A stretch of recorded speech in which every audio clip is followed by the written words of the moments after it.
Bienvenue dans cette incroyable aventure où nous allons découvrir comment un lion est devenu le roi des animaux. Mais avant de plonger dans cette histoire fascinante, imaginez un monde où la justice n'existe pas et où la loi du plus fort règne en maître. C'est exactement ce qui se passait autrefois dans la savane, sous le règne d'un grand buffle noir nommé Pakassa. Il était une fois où le buffle Pakassa n'était pas simplement un roi, il était un tyran, un despote qui imposait sa volonté sans aucune pitié.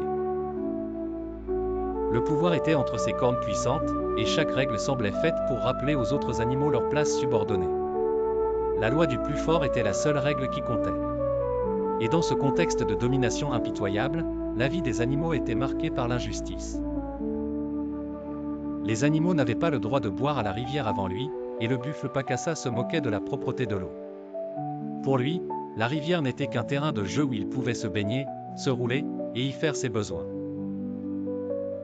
L'eau que les autres animaux buvaient était contaminée, et la souffrance était leur lot quotidien. Mais l'histoire que nous allons vous raconter aujourd'hui est celle d'un jeune lionceau, d'une courageuse lionne, et d'un destin qui allait changer à jamais le cours de l'histoire de la savane. Restez avec nous pour découvrir comment, contre toute attente, le lion est parvenu à renverser cette tyrannie et à instaurer un règne de justice. Ne manquez pas cette histoire palpitante qui montre que même les plus faibles peuvent changer le monde. Si vous êtes prêts à découvrir comment le lion est devenu roi, n'oubliez pas de liker cette vidéo, de vous abonner à notre chaîne pour plus de récits fascinants, et de cliquer sur la cloche pour ne rien manquer de nos prochaines aventures. Alors, êtes-vous prêts à entrer dans l'histoire? Commençons cette aventure ensemble. Chapitre 1, la tyrannie de Pakassa le buffle noir. Introduction au règne de Pakassa. Au cœur de la savane, où l'herbe dorée ondulait au rythme du vent, se dressait le domaine de Pakassa, le grand buffle noir. Ce souverain imposant régnait en maître absolu, non seulement par la force de ses muscles puissants, mais aussi par la terreur qu'il inspirait. Pakassa n'était pas simplement un roi parmi d'autres, il était un tyran dont la brutalité n'avait d'égal que son arrogance. La domination de la rivière. La rivière était le seul point d'eau de la savane, une ligne de vie essentielle pour tous les animaux. Chaque jour, les créatures de la savane se rassemblaient autour de cette oasis pour étancher leur soif et se rafraîchir. Cependant, cette source vitale était sous le contrôle exclusif de Pakassa. En tant que roi, il s'accordait le privilège de boire en premier, mais il ne s'arrêtait pas là. Les abus de Pakassa. Pakassa abordait la rivière comme s'il s'agissait de son propre domaine personnel. Avant même que les autres animaux n'aient eu la chance de se désaltérer, il se baignait dans l'eau. Il se roulait dans la rivière, ses grandes pattes brouillant et polluant l'eau. Il n'hésitait pas à y faire ses besoins, transformant cette source d'eau pure en un réservoir de boue et de débris. Les conséquences pour les autres animaux.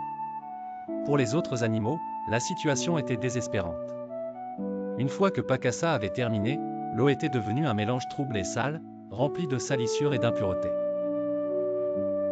Les animaux n'avaient d'autre choix que de boire cette eau contaminée, qui leur était non seulement désagréable mais potentiellement dangereuse pour leur santé. La rivière, qui devrait être un bien commun, était devenue un symbole de la cruauté et de l'arbitraire du règne de Pakassa. La peur et la soumission. La peur et la soumission régnaient parmi les habitants de la savane. Le pouvoir de Pakassa était tel que personne n'osait contester ses actions. Même les plus grands et les plus forts des animaux étaient réduits au silence par la menace constante de la colère du buffle.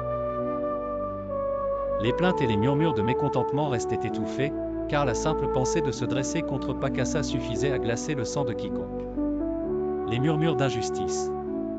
Malgré le climat de peur, des murmures d'injustice circulaient parmi les animaux. Ils se réunissaient en petits groupes, chuchotant sur les abus de pouvoir et la cruauté de Pakassa. Ces murmures étaient les signes d'un mécontentement croissant, mais ils n'avaient pas encore trouvé le moyen de s'exprimer ouvertement. La tyrannie de Pakassa perdurait, renforcée par la peur que ses représailles inspireraient à ceux qui oseraient le défier.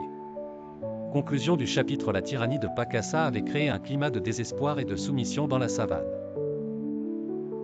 Les animaux vivaient dans l'ombre de sa domination, endurant des conditions injustes et dégradantes. Mais même dans ce monde où la terreur semblait tout écraser, des étincelles de résistance commençaient à germer. C'est dans ce contexte sombre et oppressant que l'histoire allait prendre un tournant décisif, ouvrant la voie à un changement radical qui allait bouleverser l'équilibre du pouvoir dans la savane. Chapitre 2, la rébellion de la lionne. Introduction à la situation de la lionne. Dans le royaume opprimé de Pakassa, la vie était devenue un quotidien de souffrance et de privation. Pourtant, au milieu de cette oppression, la nature continuait son cours. Une lionne venait de donner naissance à un lionceau. Sa joie d'accueillir ce nouvel être était assombrie par la dure réalité de la vie sous la tyrannie de Pakassa. L'urgence de la situation. Le lionceau, encore fragile et nouveau-né, avait un besoin urgent de nourriture et d'eau. La lionne, consciente de la situation désespérée, savait que le bien-être de son petit était en péril. La rivière, unique source d'eau, était le seul espoir pour soulager sa soif. Cependant, le retour de Pakassa était imminent, et elle devait agir avant qu'il n'arrive. Le geste désespéré de la lionne.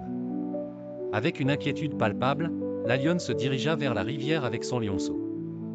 En voyant l'eau souillée par les abus précédents de Pakassa, elle hésita un instant. Puis, dans un élan de désespoir, elle donna un peu d'eau à son lionceau, espérant que cela suffirait pour le maintenir en vie. Elle but aussi une petite quantité pour elle-même, espérant que cette goutte d'eau pourrait calmer sa propre soif tout en ne prenant pas trop de la précieuse ressource. L'arrivée de Pakassa.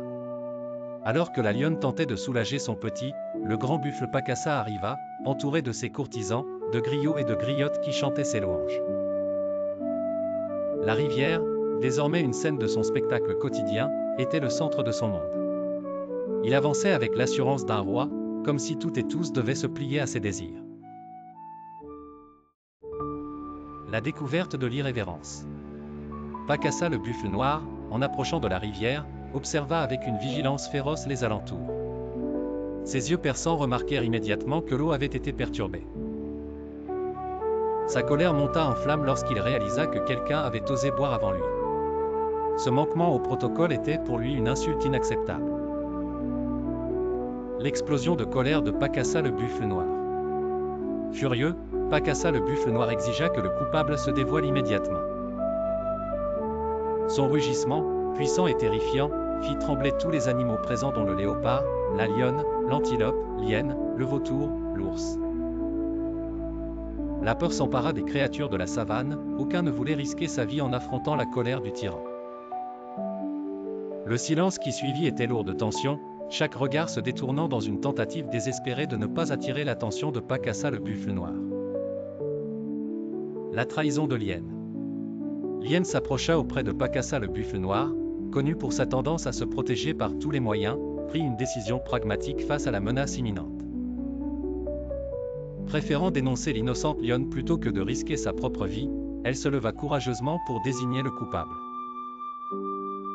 Les mots qu'elle prononça, trahissant la lionne, résonnèrent comme des coups de tonnerre dans le silence pesant. La punition brutale sans attendre. Pakassa le buffle noir se dirigea vers la lionne avec une rage incontrôlable. Il écrasa la lionne sous ses puissantes pattes, faisant preuve d'une brutalité implacable. Le spectacle était affreux et choquant pour tous les spectateurs. La lionne, qui avait agi par désespoir pour sauver son petit, était impitoyablement éliminée par le tyran. Le destin du lionceau. Malgré la tragédie qui venait de se dérouler, le lionceau survécut à l'attaque. Terrifié et perdu, il parvint à fuir et trouva refuge loin de la scène de carnage. Seul et désespéré, il se cacha dans un endroit sûr, attendant le moment où il pourrait émerger de l'ombre pour affronter son destin. Conclusion du chapitre. Ce chapitre met en lumière le courage désespéré de la lionne et la cruauté impitoyable de Pakassa buffle noir. La rébellion de la lionne, bien que tragique, marque un tournant dans l'histoire de la savane. Le lionceau, survivant d'un acte de violence insensé, devient le symbole de l'espoir et de la revanche future contre la tyrannie. C'est dans ce contexte de douleur et de perte que l'histoire du lionceau commence à se tordre vers une nouvelle direction, posant les bases pour le changement qui s'annonçait. Chapitre 3, la montée du lion Simba. Introduction. Lionceau devenu le lion Simba après la tragédie qui avait frappé sa mère, le lionceau, désormais orphelin, trouva refuge dans un lieu isolé et sûr. Ce lieu devint son sanctuaire, un espace où il grandit en silence, loin des yeux de la savane et des dangers de la tyrannie de Pakassa. Le lionceau, nourri par l'esprit de vengeance et le désir de justice, développa rapidement ses compétences de survie et de combat. La croissance et l'apprentissage de Simba. Au fil des années, le lionceau devint un jeune lion majestueux, connu sous le nom de Simba. Sa taille et sa force grandirent, tout comme son rugissement, qui résonnait à travers la savane, puissant et redouté. Simba se prépara soigneusement pour le jour où il affronterait Pakassa, apprenant les stratégies de chasse, les tactiques de combat et les secrets de la savane. Son entraînement, alimenté par la douleur et la perte, le transforma en un combattant redoutable, déterminé à restaurer la justice. Le retour de Simba à la savane. Un jour, Simba le lion décida que le moment était venu pour lui de revenir à la savane et de confronter Pakassa le buffle noir. Avec une détermination farouche, il émergea de son refuge pour faire face au tyran. Sa présence imposante et son rugissement puissant marquèrent le retour du lion avec une autorité incontestée. La confrontation du lion Simba avec Pakassa le buffle noir. Simba le lion se dirigea vers la rivière, le lieu du pouvoir de Pakassa le buffle. Là, il trouva le grand buffle noir, toujours entouré de ses courtisans, perpétuant son règne de terreur. Pakassa, reconnaissant immédiatement la force et la présence menaçante de Simba, fut pris de peur. Cependant, il tenta de masquer son anxiété en adoptant une attitude arrogante. La demande de Simba.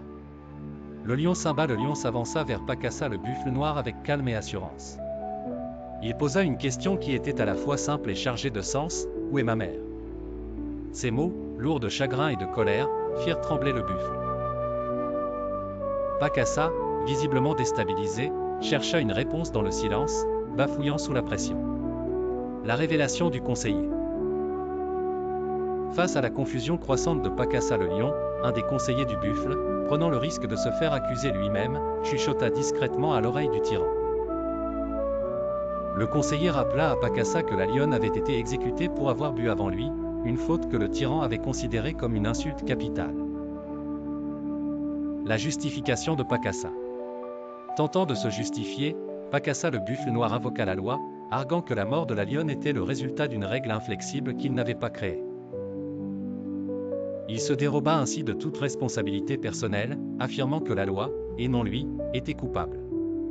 Pour Pakassa, la loi était une entité abstraite qu'il pouvait utiliser pour se décharger de ses actes cruels. La réponse de Simba le lion. Simba le lion, profondément indigné par l'argument de Pakassa le buffle noir, fit valoir une vérité fondamentale. Une loi qui ne s'applique qu'aux plus faibles est injuste par nature. Sa révolte contre la tyrannie et son appel à la justice résonnèrent comme un défi ultime au pouvoir oppressif de Pakassa. Simba exprima son outrage face à l'injustice qui avait prévalu et affirma que la loi, en tant qu'outil de domination, devait être réformée. Le combat décisif. Furieux et déterminé à mettre fin à l'injustice, Simba le lion se lança dans un combat épique contre Pakassa le buffle noir.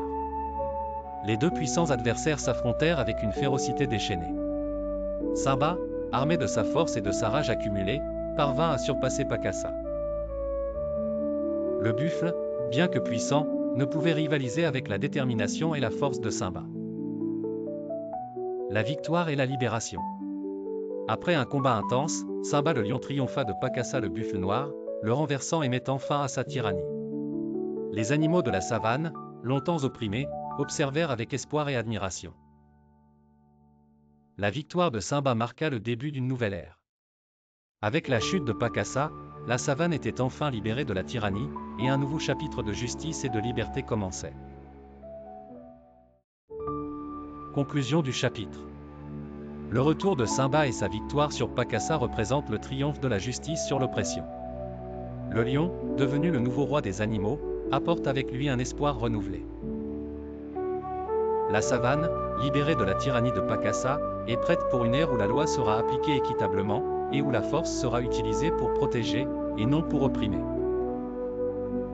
Simba, en tant que roi, est déterminé à régner avec équité et à veiller sur le bien-être de tous les habitants de la savane. Depuis ce jour mémorable, le lion Simba est devenu le roi des animaux, non seulement grâce à sa force impressionnante mais surtout grâce à sa quête inébranlable de justice. Son règne marque une rupture avec la tyrannie du passé. Simba a su transformer la savane en un lieu où l'équité prime, veillant à ce que sa puissance ne soit jamais utilisée pour écraser les plus faibles. Sa victoire sur Pakassa n'était pas simplement un changement de pouvoir, mais l'instauration d'un règne fondé sur la dignité et le respect mutuel. Cette histoire nous rappelle une leçon essentielle, la véritable force réside dans la capacité à gouverner avec justice et compassion.